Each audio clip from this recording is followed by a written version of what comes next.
Notice that if I don't record a daily reflection, I don't feel as good, even despite my meditation. I think shows something. First of all, that I miss teaching, but maybe more generally, that I'm kind of being isolated and not feel like I'm contributing anything to the well-being of others. It's really alienating. And I need to, even if I'm talking to just one or two people who are looking at my reflections, having some positive impact in the lives and the happiness of others.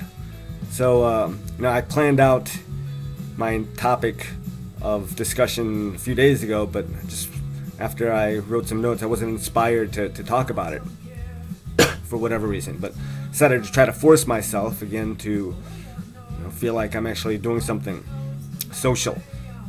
We are, as Aristotle said famously, political animals. Anyway, the topic I wanted to discuss was contempt.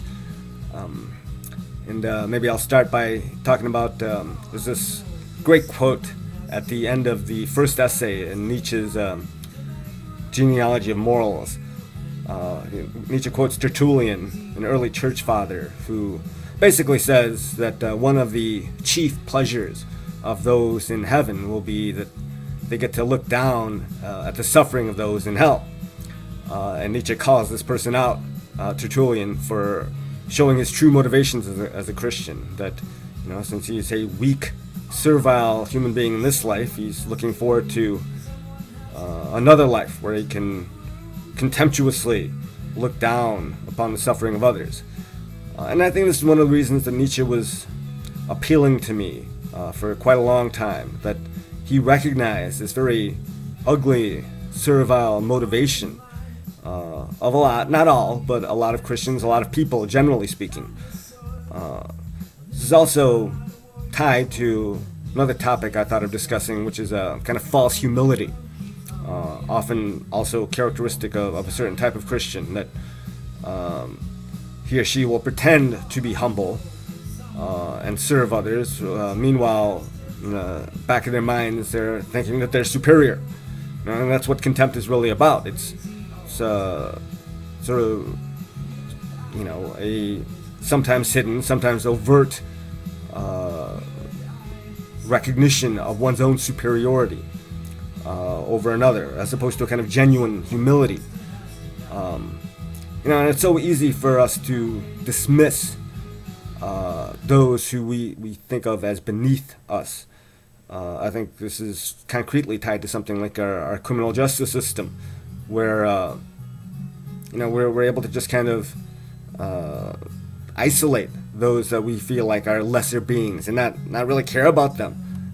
Say, well, they deserve all the pain and suffering that the prison quote unquote justice system has to give them, because they brought it on themselves. They're lesser beings, as opposed to feeling compassion for the suffering of people, even those who one feels like they're beneath them.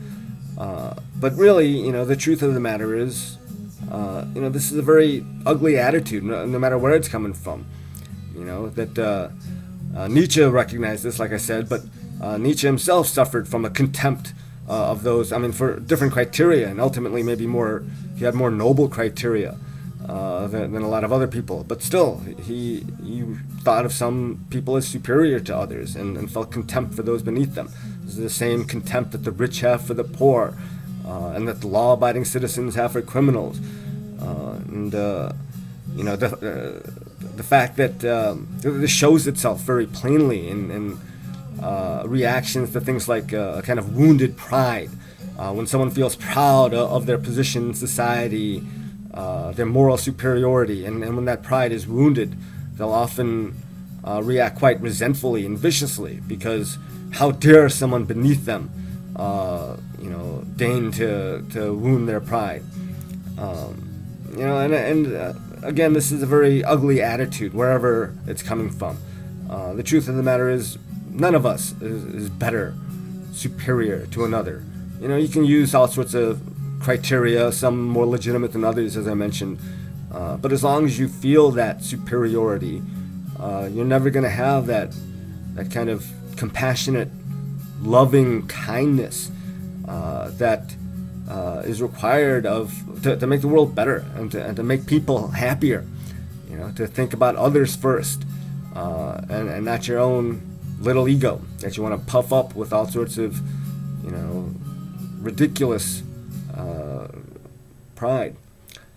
Okay, I think that's it. Thanks. Bye.